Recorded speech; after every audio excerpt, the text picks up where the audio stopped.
शादी की पहली रात ही मेरी सास और ननद ने मेरे पति के बारे में ऐसी बात बताई जिसे सुनकर मेरे रोंगटे खड़े हो गए। उन्होंने कहा कि उन्हें मेरे पति पर शक है कि वो कुछ बहुत बड़ी बात छिपा रहा है। वो रात में ज़्यादातर समय बाथरूम में ही रहता है। सुहाग रात को वैसा ही हुआ और सुबह जब मैं बाथरूम में गई तो मेरे होश उड़ गए, क्योंकि वहाँ तो लड़की के मेरा नाम ज्योति है। आज मैं आपको अपनी कहानी सुनाने वाली हूँ। आज ही मेरी शादी अमर से हुई है। मेरी शादी एक बड़े घराने में हुई है जहाँ पैसों की कोई कमी नहीं थी। मैं और मेरे पिता अपने आप को बड़े खुशकिस्मत मानते थे कि हमें ऐसा घर मिला है। सभी रिश्तेदार भी यही कह रहे थे कि ज्योति के तो भाग ही खुल गए हैं। बड़ी किस्मत वाली है ज्योति। हम लोग उनके मुकाबले में कुछ भी नहीं हैं। पिताजी के पुराने परिचित होने की वजह से मेरी शादी उस घर में हो गई। शादी के बाद जब मैं पहली बार उस घर में गई, घर में जाते ही मुझे पता चला कि वो लोग कितने बड़े हैं।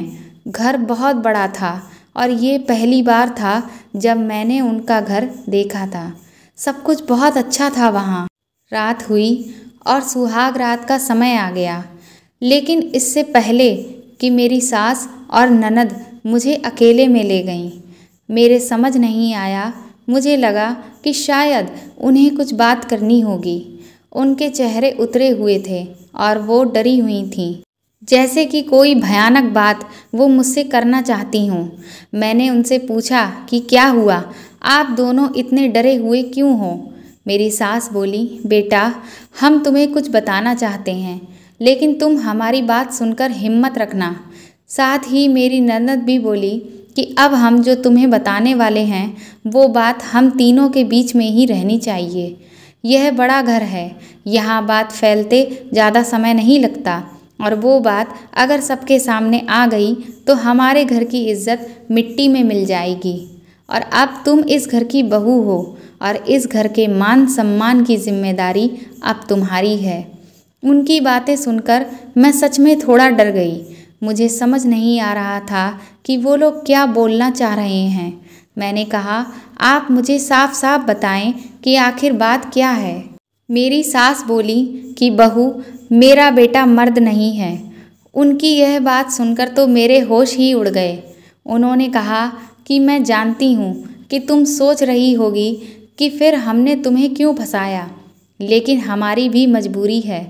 हम यह बात ऐसे ही किसी को नहीं बता सकते थे, वरना सभी को यह बात पता चल जाती। मेरा बेटा रात में अक्सर बाथरूम में ही रहता है। पता नहीं वह वहाँ क्या करता है। जब भी उससे पूछो तो यही कहता है कि उसका पेट खराब है। कमरे में जाने के पहले अपने पति के लिए यह बातें सुनकर मुझे समझ नहीं आ रहा था कि अब मैं क्या करूं। मेरी ननद कहती है कि तुम उससे बात करना, थोड़ा समय उसके साथ बिताओ, फिर उससे खुलकर बात करो। अगर कुछ हो सकता है तो हम ज़रूर करेंगे। हम तुम्हारे साथ हैं, हम तुम्हें अकेला नहीं छोड़ेंगे। सुहाग रात वाली रात यह सब बातें सुनकर मैं अपने कमरे में जा रही थी। अब मुझे डर लगने लगा था। मैं कमरे में बैठी बैठी यही सब सोच रही थी कि मेरे पति अमर कमरे में आए और उन्होंने कमरे का दरवाज़ा बंद कर लिया। वह दरवाजे से ही पेट पर हाथ लगाते हुए आए और बिस्तर पर मेरी तरफ पीठ करके बैठे और बोले कि उनका पेट खराब है, और कुछ ही सेकंड में वो उठकर बाथरूम में चले गए। बिल्कुल वैसा ही हुआ जैसा कि मेरी सास ने मुझसे कहा था।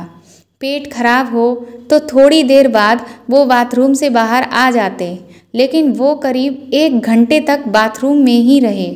मैं बाहर चुपचाप अपने बिस्तर पर बैठी रही। उन्हें मैंने आवाज़ भी नहीं दी। बस यही सब सोचते सोचते मैं बिस्तर पर लेट गई। करीब 2 घंटे के बाद वो बाथरूम से बाहर निकले। मेरा अब उनसे बात करने का बिल्कुल भी मन ही नहीं था। मुझे लगा कि मेरे साथ धोखा किया गया है। वो भी चुपचाप अपने बिस्तर की साइड पर जाकर सो गए। सुबह मैं अपने आप को खुशकिस्मत मान रही थी और रात होते होते अपनी किस्मत को कोसने लगी। सुबह मैं जल्दी उठी और बाथरूम में गई। बाथरूम में मैं जैसे ही गई मेरे तो होश ही उड़ गए, क्योंकि बाथरूम में एक नई नाइटी टंगी हुई थी और साथ ही मेकअप का सामान भी वहाँ रखा हुआ था। यह सब क्या था मुझे समझ नहीं आ रहा था। एक ऐसे इंसान से मेरी शादी क्यों करवा दी गई। सुबह मेरी सास और ननद ने मुझसे पूछा, क्या हुआ बेटी रात में। मैंने कहा, वही जो आपने बताया था, और यह कहकर मैं रोने लगी। मेरी ननद ने कहा, माँ मैं कह रही थी ना कि ऐसे ही किसी लड़की की ज़िंदगी खराब मत करो, लेकिन तुम सभी ने मेरी बात नहीं मानी। अब यह क्या ऐसे ही घुट घुट कर यहाँ रहेगी। मेरी सास बोली कि बेटा तू जो भी फैसला लेगी हम तेरे साथ हैं, लेकिन तुझे यह वचन देना होगा कि यह राज कभी भी तेरे मुंह से नहीं निकलेगा। अगली रात अमर फिर कमरे में आए। मुझे अब उनकी तरफ देखने का भी मन नहीं हो रहा था। मैं चुपचाप अपना बिस्तर ठीक करके अपनी साइड पर सो गई, क्योंकि अब बात करने को रखा ही क्या था। उन्होंने भी अभी तक कुछ बात नहीं की। उसकी वजह भी मैं जानती थी। थोड़ी देर वो बिस्तर पर बैठे रहे और फिर उठकर वो बाथरूम में चले गए। मैं समझ गई थी कि वो क्या करने गए हैं। थोड़ी देर के बाद बाथरूम से चीज़ें गिरने की आवाज़ आने लगी और फिर थोड़ी देर के बाद कुछ टूटने की आवाज़ हुई और इस बार वो जल्दी ही बाथरूम से बाहर आ गए और आकर बिस्तर पर सो गए। हमारे बीच कोई बात नहीं हो रही थी। मैं तो यही सोच रही थी कि अब मैं क्या करूं। यही सब सोचते सोचते मुझे नींद आ गई। मैं सुबह जल्दी उठी और फिर मैं बाथरूम में गई। लेकिन इस बार बाथरूम में जब मैं गई तो सब कुछ बिखरा हुआ था। नई नाइटी को फाड़ दिया गया था और मेकअप का सामान भी बिखरा हुआ था। बाथरूम में कचरे में एक कागज़ भी था जिस पर लिखा था, टू माई ब्यूटीफुल वाइफ। मेरे मन में अब शक आया कि यह सामान और कपड़े कहीं मेरे लिए तो इन्होंने नहीं रखे थे। लेकिन फिर मैंने सोचा कि मेरी सास और ननद मुझसे झूठ क्यों बोलेंगी। अभी मैंने उनसे इस बारे में कुछ बात नहीं की। सुबह मेरी सास और ननद फिर मुझसे सहानुभूति जता रही थीं। मुझे उनकी बातों से लगा कि वो शायद यह चाहती हैं कि मैं अमर को छोड़कर इस घर से चली जाऊं। मुझे अब मेरी सास और ननद पर शक हुआ। मैंने घर की पुरानी नौकरानी से बात की। मैंने बातों ही बातों में उससे पूछा कि अमर कैसे हैं, तो वो बोली कि वो तो बहुत सीधे हैं।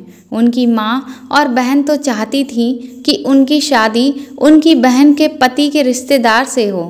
अमर की बहन और माँ ने तो बहुत कोशिश की, लेकिन उनके पिता नहीं माने और उनके दोस्त के परिचित यानी आपसे शादी करवा दी। वो दोनों तो आपकी शादी के खिलाफ थीं। कई दिनों तक घर में इस बात को लेकर विवाद होता रहा, लेकिन तुम्हारे पति अमर ने कहा कि पापा जहाँ बोलेंगे मैं वहीं शादी करूँगा। मुझे अब पता चल गया था कि मेरी सास और ननद ने मुझसे ऐसी बातें क्यों कहीं, और इसीलिए उन्होंने मुझसे झूठ कहा था, क्योंकि वो मुझे इस घर से भगाना चाहती थीं। उन्होंने शायद अमर को कुछ कहा होगा, इसीलिए अमर भी मुझसे बात करने की पहल नहीं कर रहे थे। रात में अब मैं अमर से बात करने का इंतज़ार कर रही थी। वो कमरे में आए तो उनका मुंह तो उतरा हुआ था। यह पहली बार था जब मैं उनसे बात करने वाली थी।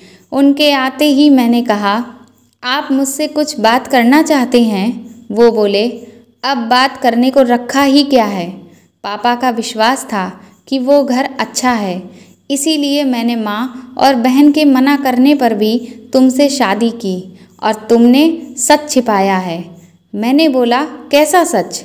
यही सच कि तुम मुझसे शादी नहीं करना चाहती थी।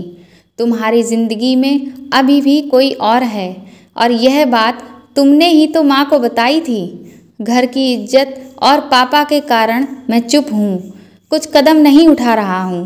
और मैंने भी देख लिया, सुहाग रात की रात हर इंसान के लिए ज़िंदगी में बहुत स्पेशल होती है, लेकिन मेरे बाथरूम में 2 घंटे रहने पर भी तुम्हें कोई फ़र्क नहीं पड़ा। माँ ने सही कहा था कि तुम आवाज़ भी नहीं दोगी और बात भी नहीं करोगी मुझसे। मैंने बोला, बाथरूम में रुकने को उन्होंने कहा था, और वो कपड़े और मेकअप? अमर बोले, वो मेरी बहन ने रखे थे और कहा था कि यह पहली रात का गिफ्ट है, तुम्हारे लिए बाथरूम में रखा था।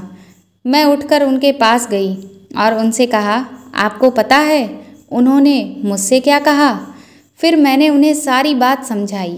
कहा कि वो चाहते थे कि हम दोनों में गलतफहमी पैदा हो जाए और हम दोनों अलग हो जाएं, ताकि वो जो चाहते हैं वो पूरा हो जाए। अमर को बहुत गुस्सा आया, लेकिन मैंने कहा, नहीं, अब हम इस बात को यहीं ख़त्म करेंगे और किसी को कुछ भी नहीं कहेंगे। उस रात मेरी सारी परेशानी और गलतफहमी दूर हो गई और वो रात ही सही मायने में मेरी सुहाग रात थी। अगली सुबह मेरी सास और ननद ने मुझसे पूछा कि मेरा क्या फ़ैसला है और मैं क्या करने वाली हूँ। मैंने कहा कि मैं आप दोनों को माफ़ करके एक नई शुरुआत करना चाहती हूँ। मेरी यह बात सुनकर मेरी सास और ननद के तो होश ही उड़ गए।